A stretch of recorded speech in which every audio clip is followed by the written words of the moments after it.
एक छोटे से कस्बे का रहने वाला लड़का। उसके पिता प्राइवेट कंपनी में काम करते थे और उसकी माता जो थी वो एक प्राइवेट स्कूल में टीचर थी। माँ बाप दोनों कमाते थे, लेकिन लड़का घर में अकेला था। एक लड़का होने की वजह से उसके माँ बाप उसे बहुत ज़्यादा प्यार करते थे। वो कोई गलत काम भी कर देता था तब उसके माँ बाप उसे ज़्यादा डांटते नहीं थे। और अक्सर ये देखा जाता है कि जिस घर में अकेला बच्चा होता है वो बहुत ज़्यादा लाड़ प्यार में बड़ा होता है, पलता है, तो उसके अंदर संस्कार की बजाय गलत आदतें आ जाती हैं और वो ना तो किसी से डरता है और ना उसके लिए किसी बात की चिंता होती है। अब वो लड़का धीरे धीरे बड़ा होता है और फिर वो कॉलेज में पढ़ने जाने लगता है। फिर वो लड़कीबाजी में बहुत ज़्यादा पड़ जाता है। उसके घर पर बार बार शिकायतें आती हैं। उसके माँ बाप को लोग बार बार टोकते हैं कि तुम्हारा लड़का ये करता है, वो करता है।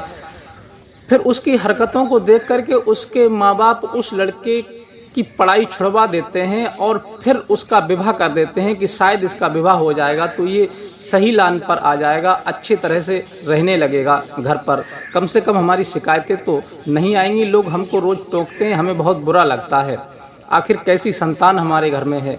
जब उसका विवाह हो जाता है, लेकिन बात ये थी कि वो लड़का जो था वो एक शहर कस्बे का रहने वाला था और उसका जो विवाह हुआ था, जो लड़की उसके घर में आई थी वो एक गांव की रहने वाली थी।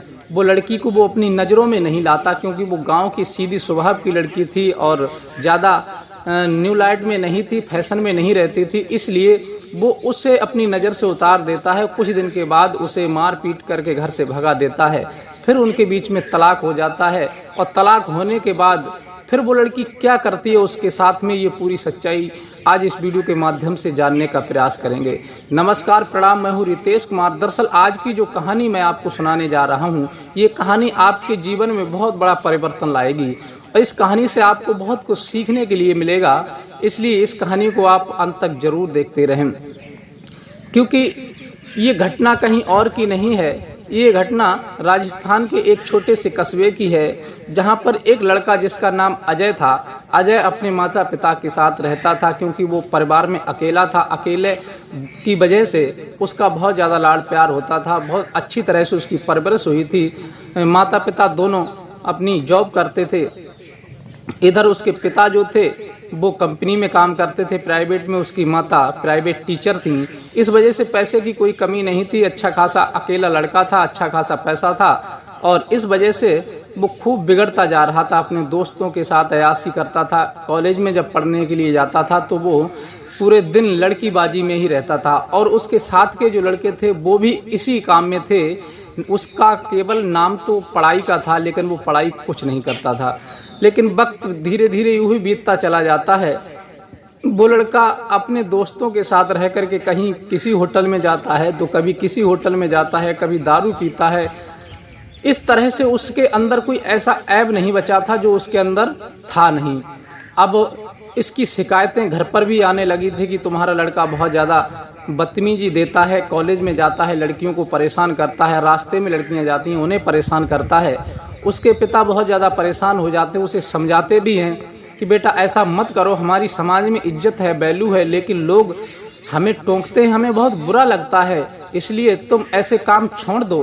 तुम्हें किस चीज़ की कमी है? अरे तुम्हें शादी करनी है, हम तुम्हारी शादी कर देंगे। लेकिन वो अपने माँ बाप की एक भी बात नहीं सुनता है और कॉलेज में जाकर के इसी तरह से लड़कीबाजी में लगा रहता है।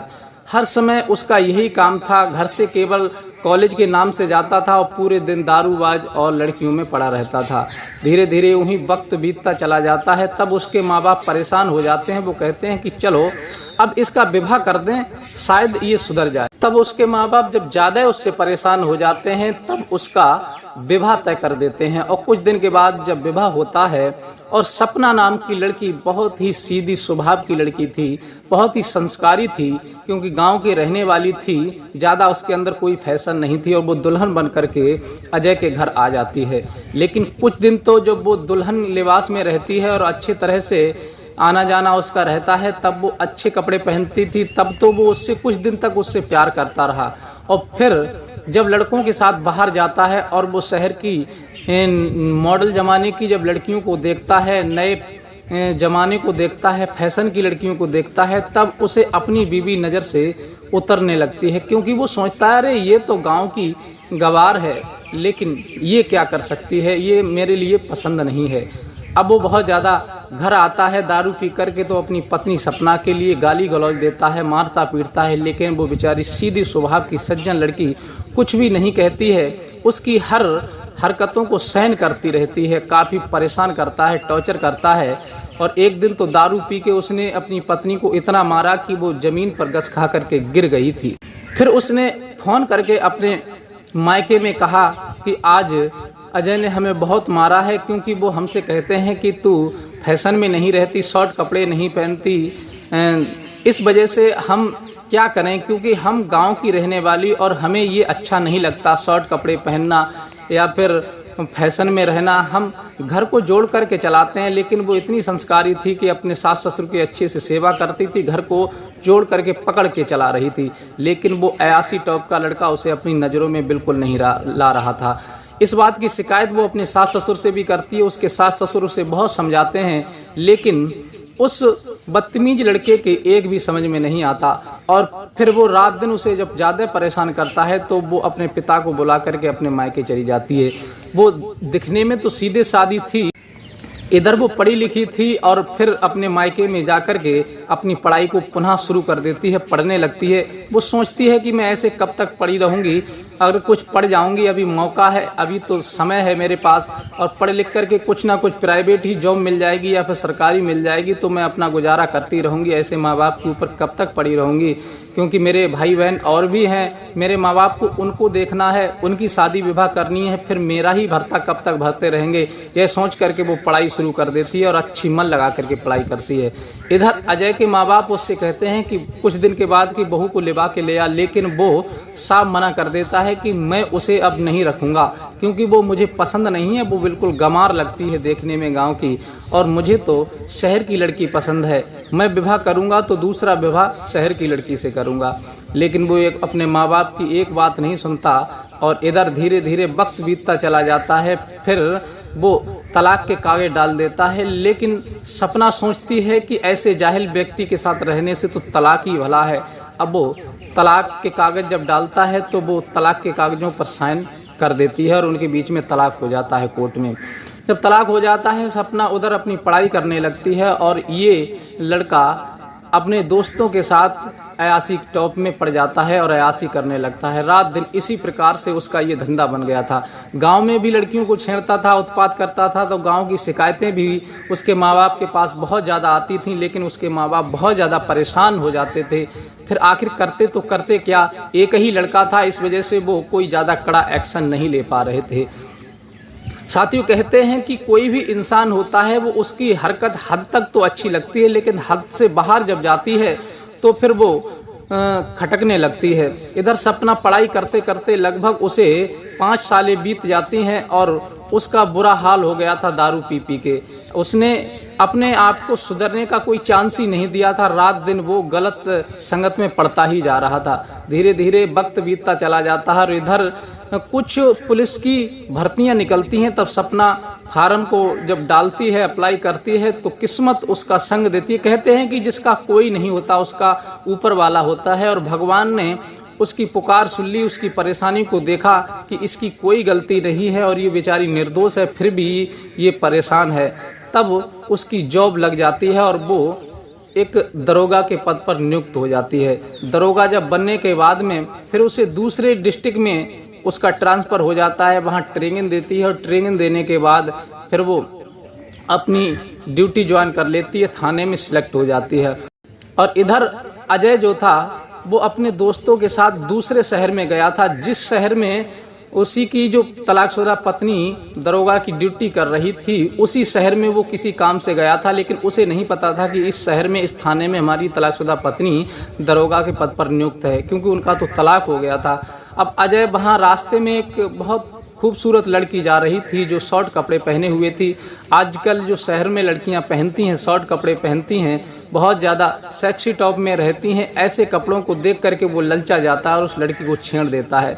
उसी वक्त वहीं लोग कुछ एकत्र हो जाते हैं, वो लड़की चिल्लाने लगती है, लेकिन वो बच करके भाग तो जाता है, लेकिन उसके खिलाफ वो लड़की उसी पड़ोस के थाने में एफआईआर दर्ज करा देती है। और वहीं पर एक सीसीटीवी कैमरा लगा हुआ था, उसमें उसकी फोटो रिकॉर्ड हो जाती है, उसकी वीडियो बन जाती है।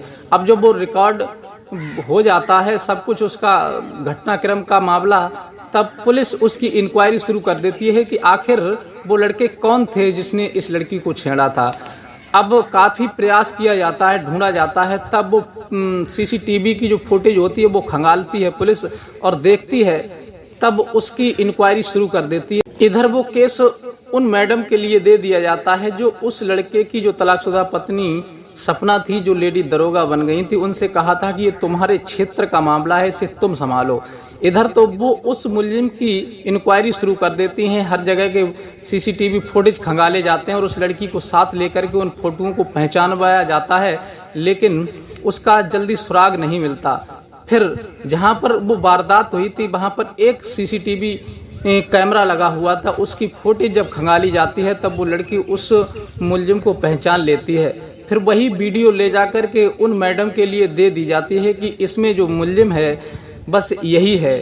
इधर वो लड़का को पता चल जाता है कि मेरे खिलाफ एफआईआर हो जाती है और वो फिर अपने घर जाता है, अपने माँ बाप को बताता है। उसके माँ बाप उसे गाली गलौज दे करके भगा देते हैं, कहते हैं कि तुझे हमने इतना समझाया लेकिन तूने हमारी एक बात नहीं मानी, अब तो तुझे जेल जाना ही पड़ेगा, अब तुझे कोई नहीं बचा सकता। हमने तेरा विवाह इसीलिए किया था, लेकिन तूने पत्नी को भी अपनी मार के घर से भगा दिया, उससे तलाक ले लिया, लेकिन तू नहीं सुधरेगा। हमारी तू मजबूरी का फ़ायदा उठा रहा है क्योंकि हमारे कोई दूसरी संतान नहीं है। अब वो बहुत ज़्यादा परेशान हो जाते हैं और उसे घर से भगा देते हैं और वो एक होटल में पहुंचता है और होटल में जाने के बाद उस मैनेजर से कहता है कि साहब हमें यहाँ कुछ काम दे दीजिए क्योंकि हम बहुत ज़्यादा गरीब घर से हैं, बहुत परेशान हैं, हमें 2 दिन खाना नहीं मिलता, बहुत बुरी हालत हो गई है। तब वो कहते हैं कि हमारे यहाँ पर तो केवल बर्तन धोने का काम है, दूसरा कोई काम नहीं है, और बर्तन धोने वाला व्यक्ति हमारे यहाँ परमानेंट नहीं रहता, कभी कोई आ जाता है तो कभी कोई आ जाता है। आज तुम आ गए हो, तुम काम करो, जब तक तुम्हारी इच्छा हो तब तक कर सकते हो। वो लड़का पुलिस से बचने के लिए, अपना मुंह छिपाने के लिए उस होटल में बर्तन धोने का काम करने लगता है।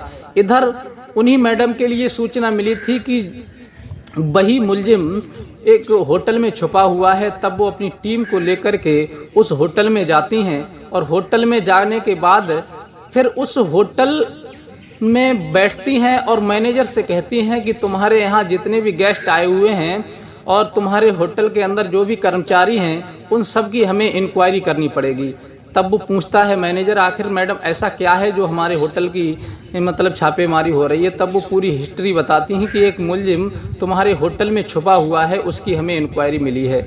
तब वो सभी वर्करों को बुलवाता है मैनेजर और एक हॉल में खड़ा कर देता है और कहता है कि मैडम यही हमारे वर्कर हैं। तब वो मैडम देखती हुई जाती हैं और पीछे से जब मुड़ कर के देख रही थी तो एक केबिन में वहाँ बर्तन पड़े हुए थे, वो व्यक्ति वो बर्तनों को मांज रहा था, धो रहा था। अब जैसे ही नज़र उस व्यक्ति पर पड़ती है तो वो मैडम एकदम से चौंक जाती हैं, आखिर ये व्यक्ति यहाँ बर्तन क्यों मांज रहा है।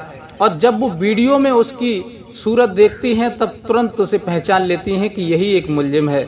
अब वो अपने पति, तलाकशुदा पति को देख कर के बहुत ज़्यादा परेशान हो जाती हैं। उनका दिमाग काम नहीं करता कि आखिर मैं इसके साथ करूं तो करूं क्या, मैं इसे बचा भी नहीं सकती और इसे छोड़ भी नहीं सकती, आखिर क्या करूं। वो बहुत ज़्यादा परेशान हो जाती हैं और तभी एकदम से उस केबिन में पहुंचती हैं और उसकी कलाई को पकड़ करके उठा लेती हैं और कहती हैं कि चलो, तुमने आज तक बहुत मनमानी कर ली, अब तुम ससुराल चले जाओ, वहीं तुम्हारा एक अच्छा स्थान है। इधर वो लड़का अपनी पत्नी की सूरत को जब देखता है तो वो भी बहुत ज़्यादा हक्का बक्का रह जाता है कि ये हमारी तलाकशुदा पत्नी, ये तो गंवार थी, ये दरोगा कैसे बन गई, ये मन में सोच रहा था। लेकिन पुलिस के सामने कुछ बोल नहीं पाता है और वो मैडम उसकी कलाई को पकड़ करके बाहर लेकर के आती हैं और कहती हैं कि क्षमा करना, आपके ही होटल में ये जो बर्तन मांज रहा था यही हमारा मुलजिम है। अब वो पूरी हिस्ट्री जब उसको दिखाती हैं तो वो कहता है कि इसे ले जाओ मैडम, हमें कोई आपसे सिफारिश नहीं करनी है। फिर मैडम उसे लेकर के थाने आती हैं और थाने में वो बैठ कर के उससे पूछती हैं आखिर क्या हुआ था। तब वो पूरी हकीकत बताता है कि मैंने ऐसे ऐसे एक लड़की को छेड़ दिया था और वो पैरों में गिर जाता है मैडम के कि मैडम मुझे माफ़ कर दो, मुझसे बहुत बड़ी गलती हो गई। मैडम कहती हैं कि मैं इसमें कुछ नहीं कर सकती, अब तुम्हें तो जेल जाना ही है, लेकिन हाँ जितनी भी मदद हो सकती उतनी मैं तुम्हारी मदद कर सकती हूँ। लेकिन तुमने एक लड़की को छेड़ा है। लेकिन जितनी मदद हो सकती थी उन मैडम ने उसकी मदद की और अपने जो सास ससुर थे उसी लड़के के जो माता पिता उनको फ़ोन करके वो थाने बुलवाती हैं और फिर उसका चालान करके जेल भेज देती हैं। कुछ दिन के बाद जब वो जेल से निकल कर के आता है और उसके सास ससुर वो मैडम का नंबर ले जाते हैं और उससे हर समय बात करते रहते थे, संपर्क साधते रहते थे और उससे बार बार माफ़ी मांगते रहते थे कि बेटी हमें क्षमा कर दो, हमारे बेटे ने तुम्हारे साथ जो किया उसका बहुत बड़ा पश्चाताप है हमारे लिए। लेकिन जब वो जेल से निकल कर के आता है तब उसकी अकल ठिकाने लग जाती है, वो सारी बयादी भूल जाता है। कहते हैं कि इंसान को जब तक ठोकर नहीं लगती तब तक उसे अकल नहीं आती कि आखिर अच्छा बुरा क्या होता है। अब वो जेल से निकल कर के आया तो सीधे उसी थाने गया था जहां उनकी पत्नी जो थी ड्यूटी कर रही थी और जाकर के पैरों में गिर जाता है और कहता है कि सपना मुझे माफ़ कर दो, मैं बड़ा ही बदतमीज निकला, बहुत ही बेकार का इंसान था, जो तुम्हारी मैंने कदर नहीं की और बयादी में पड़ता चला गया। आज उसकी सज़ा मुझे मिल गई है, मुझे पश्चाताप हो गया है कि बुरे कर्म का बुरा ही नतीजा होता है और आज नहीं तो कल होता है। इसलिए मैं ज़िंदगी में कभी भी कोई गलत काम नहीं करूंगा और तुम्हारी शरण चाहता हूं अगर तुम्हारी इजाज़त हो तो। सपना कहती हैं तुम जैसे इंसान के साथ रहने से तो अकेला रहना अच्छा है। तब वो वहाँ से चला जाता है निराश होकर के। फिर वो अपने माँ बाप को लेकर के आता है, उसके माँ बाप भी उसके हाथ जोड़ते हैं सपना के, वो भी हाथ जोड़ता है, विनती करता है, प्रार्थना करता है। लेकिन उन सब की बातों को सुनकर के वहाँ पूरा स्टाफ एकत्र हो जाता है। थाने के एसएचओ भी वहाँ पर आ जाते हैं और उनकी जब कहानी को देखते हैं तो एसएचओ कहते हैं कि मैडम जी आखिर है तुम्हारा पति ही, अगर तुम्हारी दिल में इसके प्रति कोई जगह हो, कोई भावना हो तो आप इसे माफ़ कर दीजिए, इसे एक चांस दे दीजिए, हो सकता है ये सुधर जाए और फिर आपकी पुनः से आपकी जो जीवनचर्या है वो अच्छे से चलने लगे।